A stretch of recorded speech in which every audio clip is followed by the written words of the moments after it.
और अब हम जो सतलोक कैसे जाएंगे, हमारी भक्ति शास्त्र अनुकूल ना होने से हमारे पूर्व जन्म के जो संस्कार थे वो सतयुग त्रेता द्वापर में अक्षीण हो गए। अब चौथा युग जब कलयुग आ गया, अब इसमें आप देख रहे हो कोई प्राणी सुखी नहीं है, कोई भी सुखी नहीं है। चाहे ऊपर तो आपने कितना चिकना चोपड़ा दिखता हो और चाहे प्रधानमंत्री दिखाई देता, उसको चैन सपने में नहीं है। कोई ना कोई ऐसी टेंशन उसके घर करी हुई है कि वो बता भी नहीं सकता किसी को। तो इसलिए परमात्मा को ये मालूम था कि जब इनके पुण्य क्षीण हो जाएंगे तब इनकी आंखें खुलेंगी। ये वो भक्ति भी करके छक लेंगे, उन संतों के पास भी भटक कर छक लेंगे जिनको ये संत मानते, और फिर भी ये ज्यों के त्यों रहेंगे, तब हमारे दास के पास आएंगे। और वो ऐसा मंत्र समर्थ के पास वो पावर है कि आपके संस्कार प्रारब्ध के दुख को भी, प्रारब्ध के संस्कार को भी वो चेंज कर सकता है। मासा घटे ना तिल बधै, विद ना लिखे जो लेख, और सच्चा सतगुरु मेट के ऊपर मार दे मेघ। अब सतगुरु ना मिलने से भेड़ पूछ को पंडित पकड़े बादो नदी बिहंगा, गरीबदास वो भवजल डूबे जिनको नहीं साध सत्संगा।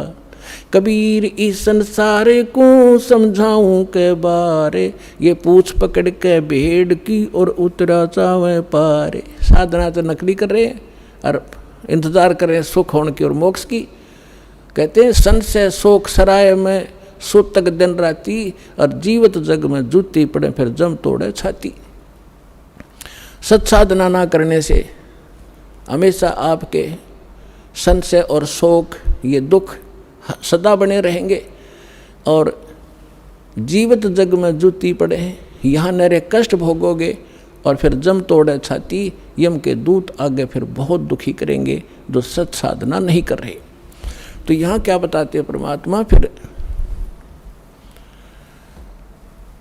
अब जो साधना आप कर रहे थे वो शास्त्र विरुद्ध थी, और जिन भगवानों पर आप सीमित थे वो भगवान कंप्लीट नहीं थे, वो स्वयं नाशवान है, उनकी जन्म मृत्यु होती है। लेकिन सतगुरु मिलने से तत्व ज्ञान का हमें प्रकाश होता है, उसके आधार से फिर हम अपने उस मार्ग पर चलते हैं। कबीर साहब कहते हैं, पीछे लग गया जाऊं था मैं लोक वेद के साथ, रास्ते में सतगुरु मिल गए वो दीपक दे दिया हाथ। लोक वेद दंत कथा जैसा सुना सुनाए ज्ञान से हम साधना कर रहे थे, उसी के आधार से हम चल रहे थे। हम अपने ऊपर उदाहरण देकर हमें समझा रहे कि पीछे लग गया दाऊं था मैं लोक वेद के साथ, रास्ते में सतगुरु मिल गए और दीपक दे दिया हाथ। ये तत्व ज्ञान रूपी टॉर्च दे दी, लालटेन दे दी। अब इसकी रोशनी में हम गड्ढों में, बोझड़ों में, कांटों में नहीं जाएंगे, इसके प्रकाश से हम सुमार्ग पर चलकर मंजिल पर पहुंच जाएंगे। अब हम आते हैं जो आज प्रसंग शुरू किया था कि हम यहाँ किस लिए जन्मे हैं, हमारा उद्देश्य क्या है, हम क्यों जन्म मर रहे हैं। हम अपने बच्चों के लिए, अपनी संपत्ति के संग्रह करने के लिए सारा जीवन न्यौछावर कर देते हैं, और हमारे सामने या तो कोई बच्चे की मृत्यु हो जाती है या स्वयं ही हम चले जाते हैं। तो उस समय हमारी बुद्धि काम करने योग्य नहीं रहती, केवल हाहाकार, रोना पीटना, अब क्या होगा, बच्चों का क्या होगा, कहाँ जाऊँगा, तो इतनी सी बात समाई रह जाती है। तो यहाँ परमात्मा हमें याद दिलाते हैं कि अब आपको एक विकल्प दिया जा रहा है कि आप ये साधना करो जो शास्त्र अनुकूल है, और शास्त्र अनुकूल साधना इस दास के अतिरिक्त इस विश्व में नहीं है। कुछ दिनों में बुद्धिमान हो, आपके रूबरू सारा ज्ञान होगा।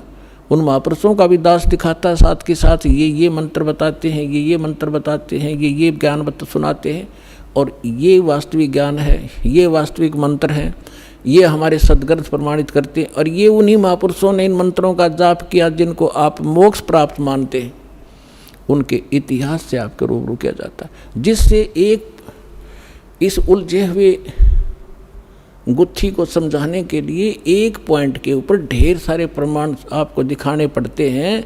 जब पिछला रंग हटता है और तब जाके ये ज्ञान ग्रहण होता है। तो जो प्रसंग चल रहा है कि जैसे कई भक्त कह देते हैं कि आपके जैसे कबीरपंथियों से हमारे भक्त मिलते हैं, या राधा स्वामी वालों से, धन धन सतगुरु वालों से, ये ही ज़्यादा भगवान उस सतलोक का ठेका ले रहे हैं कबीरपंथी। और ये वो नकली कबीरपंथी, कबीरपंथी हो तो फिर तो बात खत्म हो जाती। पंथ माने मार्ग, वे जो भगवान ने रास्ता बताया कबीर साहब ने, वो कबीर पंथ है, वो कबीर के जी के द्वारा दिया गया मार्ग है, वो कहते हैं कबीरपंथी। अब जैसे यहाँ हिसार से जा रहे हैं इस सिरसा की ओर और कह रहे हैं हम दिल्ली की ओर जा रहे हैं, हमें दिल्ली जाना है, हम दिल्ली पंथी हैं, तो उनको कौन समझावे? जा रहे हो सिरसा की ओर और कह रहे हो हम दिल्ली जा रहे हैं, तो कहते हैं कबीरपंथी और जा रहे हैं काल के पंथ पर। तो वो परमात्मा वाला ज्ञान नहीं और वो सत भक्ति नहीं, तो वो कबीरपंथी नहीं है। वैसे अब इनका छाप लगी कबीरपंथ की, जो कहना पड़ा है उनको समझाने के लिए कि वो व्यक्ति हैं जो गलत साधना करें। तो ये सभी सतलोक की महिमा सुनाते हैं, और जब हमारे भक्त उनसे कहते हैं कि ऐसे ऐसे वहाँ चलो सही साधना है, सही ज्ञान है, तो वो कहते हैं नहीं, वो तो काल के नाम देता, शुरू से ही काल के नाम देता है। काल कौन से? ब्रह्मा विष्णु महेश के, देवताओं की पूजा बताता है। पुण्यात्माओं, ये ज्ञान का टोटा है। जब ज्ञान संपूर्ण होगा तब आपको पता चलेगा कि ब्रह्मा विष्णु महेश ये अलग नहीं कर सकते हम इनको। जैसे श्रीमद् भगवद गीता अध्याय नंबर 15 के श्लोक नंबर 1 से लेकर 4 में एक विशेष विवरण है कि ये ऊपर को जड़ और नीचे को तीनों गुण रूपी शाखा वाला उल्टा लटका हुआ एक संसार रूपी वृक्ष समझ लो, और इसकी तीनों गुण रूपी शाखा है।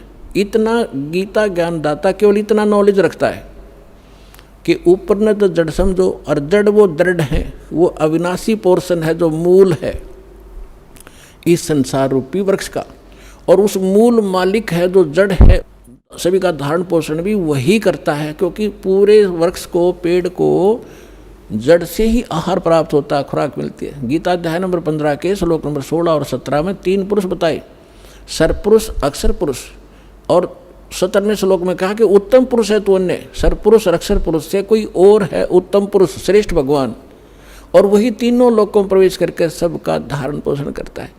अब इन 2 श्लोकों का लिंक अब उन प्रथम के 4 श्लोकों से है 15वें अध्याय के।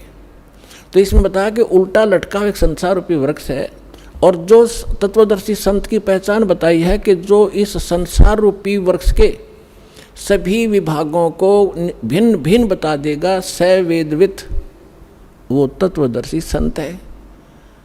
चौथे अध्याय के 34वें श्लोक में जो तत्वदर्शी संत के विषय में कहा है कि उसकी शरण में जाओ, उससे पूछ, वो उसकी पहचान बता दी कि उल्टे लटके संसार रूपी वृक्ष के सभी पार्ट्स बता देगा, सवेदवित, वो तत्वदर्शी संत है। तो 600 वर्ष पहले परमात्मा स्वयं आए थे, और गीता अध्याय नंबर 4 के श्लोक नंबर 32 में जो कहा है कि वो सच्चिदानंद घन ब्रह्म अपने मुख कमल से अमृतवाणी बोलता है, वो तत्व ज्ञान है, वो निष्कर्ष है सारे अध्यात्म का, और वो तत्वदर्शी संत के ही पास होगा और मिलेगा नहीं तुझे। तो यहाँ परमात्मा ने 600 वर्ष पहले उस तत्वदर्शी संत की भूमिका, जैसी उनकी लीला है वो किया ही करते हैं। जैसा दास ने अभी वेदों के प्रमाण आपको बताए थे, रेफरेंस बताए थे, उनमें यही लिखा हुआ कि परमात्मा ऊपर रहता, ऊपर के लोक में, सतलोक में, वहाँ से चल कर आता सह शरीर, और यहाँ 3 प्रकार से के सतिथि से हमारा धारण पोषण करता है। एक तो आपको बता सतलोक में रहता है, जब उसको वहाँ तो उनका शरीर बहुत तेजों में होता है, करोड़ सूर्य मिला दे, करोड़ चंद्रमा एक रोमकूप की उनकी शोभा होती, इतना तेज है। दूसरा, प्रत्येक युग में शिशु रूप धारण करके आते हैं, और एक जल कमल के ऊपर, यानी कमल तो जल में ही होता है, सरोवर में आकर वो अपना निवास कर लेते, शिशु रूप धारण करते हैं, वहाँ से निसंतान दंपत्ति उठा ले जाते हैं, और उनके परवरिश की लीला कुंवारी गायों से होती है। ये तो है प्रथम, फिर धीरे धीरे बड़े होते हैं तो बचपन से ही वो अपनी महिमा अपने मुख कमल से, लोकोक्तियों के माध्यम से, दोहों के माध्यम से, शब्दावलियों के माध्यम से वो ज्ञान प्रचार करते हैं, कवियों की तरह आचरण करते हैं, लोग उनको कवि भी कहने लग जाते हैं। एक प्रसिद्ध कवियों में से भी एक होते हैं वो, लेकिन वो होते हैं परमात्मा। अब तीसरी तिथि में वो कभी भी कहीं भी किसी को संत रूप में, महापुरुष के रूप में आकर दर्शन देते हैं, उनको ज्ञान सुनाते हैं, अपने से परिचित कराते हैं। तो तीसरी तिथि वाले महापुरुषों में से दास आपको बहुत बार बताते हैं, आदरणीय धर्मदास साहिब जी को मिले, आदरणीय मुल्कदास साहिब जी को मिले, आदरणीय नानक देव साहिब जी को मिले, आदरणीय दादू साहिब जी को मिले, आदरणीय मुल्कदास साहिब जी को मिले, आदरणीय गरीबदास साहिब जी गांव छुड़ानी जिला झज्जर हरियाणा वाले को मिले, आदरणीय घीसा दास साहिब जी गांव खेखड़ा जिला बागपुर हो गया उत्तर प्रदेश वाले को मिले, आदरणीय रामानंद जी, स्वामी रामानंद जी ब्राह्मण थे, 104 साल के, जो परमात्मा उस दूसरी टाइप की लीला कर रहे थे, शिशु रूप धारण करके 5 वर्ष की आयु में लीला कर रहे थे। 104 वर्ष के ब्राह्मण को सब वेदों और गीता से पराजित कर दिया था। तब उस महापुरुष ने परमात्मा की शरण ली थी, उनको सचखंड लेकर गए थे। इन सभी महापुरुषों को अपने से परिचित कराया था कि मैं कौन हूँ, जो तुम्हारे वेद बताते हैं मैं वही हूँ, और मैं ऊपर रहता हूँ, वहाँ से चल कर आता हूँ और यहाँ ज्ञान देता हूँ। तब उन महापुरुषों ने स्वयं देखा सचखंड में जाकर, फिर वापस छोड़ा उनको। तब रामानंद जी ने कहा था, तुम साहेब तुम संत हो, तुम सतगुरु तुम हंस, और गरीबदास तेरे रूप बिना और न तुझा अंश। तुम ही साहेब हो, तुम ही सतगुरु हो। साहेब तो भगवान हो ही, आप सच्चा ज्ञान देने वाले सतगुरु भी आप ही हो, और आपके अंदर एक भगत के लक्षण है। आप जैसे परमात्मा आए थे कबीरदास, हमारे लिए एक रिहर्सल करके छोड़ गए कि यहाँ बकवाद नहीं चलेगी, जितना अधीन होगे भगवान उतना निकट आपका होगा। आधीनी के पास है वो पूर्ण ब्रह्म दयाल, मान बड़ाई मारियो बेअदबी श्रीकाल। हमें सब परमात्मा भक्ति के लक्षण भी बता के गए हैं, और उनसे होने वाली हानियों का भी परिचय दिया है, और किस प्रकार आपकी भक्ति नष्ट होती है वो भी जानकारी दी है, और कैसे सुरक्षित रहेगी। जैसे माता गर्भ को रखे यत्न बनाए, ठेस लगे तो छन होवे तेरी ऐसे भक्ति जावे। पुणात्मा, जब आपको इस भक्ति की कीमत का पता चलेगा, जैसे किसी बहन को गर्भ रहा हो माँ को, और फिर उसको पता उसको कैसे रात को भी चिंता रहती है कि कहीं मेरा बालक, मेरा बच्चा खराब ना हो जा, ऊंचे नीचे में पैर ना रखा जा, रात में करवट लेते समय भी एकदम उधड़क कर पड़ेगी कि जब बच्चे का दाब ना गिर गई हो। तब वो गर्भ रूपी लाल को वो सफल करती है। इसी प्रकार परमात्मा बताते हैं, जैसे माता गर्भ को रखे यत्न बना, और ठेस लगे तो वो खराब हो जा, तेरी ऐसे भक्ति न सावे। तो इस भक्ति के अंदर आपने मर्यादा गढ़नी जरूरी है।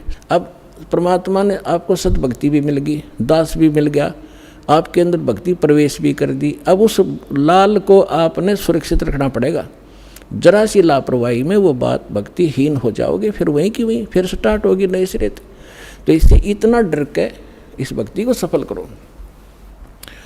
अब जो प्रसंग चल रहा है कि अब हम इसको कैसे सफल करेंगे और कैसे हमें प्राप्ति होगी परमात्मा की, ये इसमें मूल कारण है। अब हम तो कई जैसे प्रसंग चल रहा था कि हम ये कहते हैं कि आपके गुरुजी देवी देवताओं की पूजा देते हैं, ये पूजा नहीं है इनकी। जैसे आप जी को बताया था कि जैसे पति भर्ता लड़की होती है, वो उस पूरे परिवार में अगर प्रेम से रहती है तो बहुत अच्छी भाग्यवान कहलाती है। और नो का अपने पति से अतिरिक्त किसी से ढंग से बोलूँ नहीं, किसी से बात नहीं करूँ, इससे रोटी पाऊँगी, इसे कपड़े धोऊँगी, हैं तो वो कलह का कारण बनेगी। तो वह पति भर्ता होते हुए भी वह नकमी है। तो इसलिए हम यहाँ भक्ति करेंगे, और ये ब्रह्मा विष्णु महेश हमारे अंश हैं, अंग नहीं, अलग नहीं है। जैसे प्रसंग चल रहा था उस पर फिर आते हैं कि परमात्मा ने बताया है कि तुम साहेब तुम संत हो, तुम तो सतगुरु तुम हंस। अब रामानंद जी ने कहा है कि तुम ही भगवान हो और तुम ही सतगुरु हो, सच्चा ज्ञान देने वाले। तो 600 वर्ष पहले परमात्मा ने आके बताया था। अक्षर पुरुष एक पेड़ है, यानी एक सतगुरु की भूमिका की वो भगवान तो है ही है, वेद बताते हैं वही परमात्मा आकर यहाँ सच्चा ज्ञान कर देता है, लोकोक्तियों के माध्यम से, दोहावलियों के माध्यम से अपना ज्ञान प्रचार करता है, जिस कारण से लोग अनजान में उनको कवि करने लग जाते हैं, लेकिन वो परमात्मा होते हैं। अक्षर पुरुष एक पेड़ है, सरपुरुष वा की डार, ज्योत निरंजन को सरपुरुष भी कहते हैं, अभी आपको पहले डिफाइन किया था।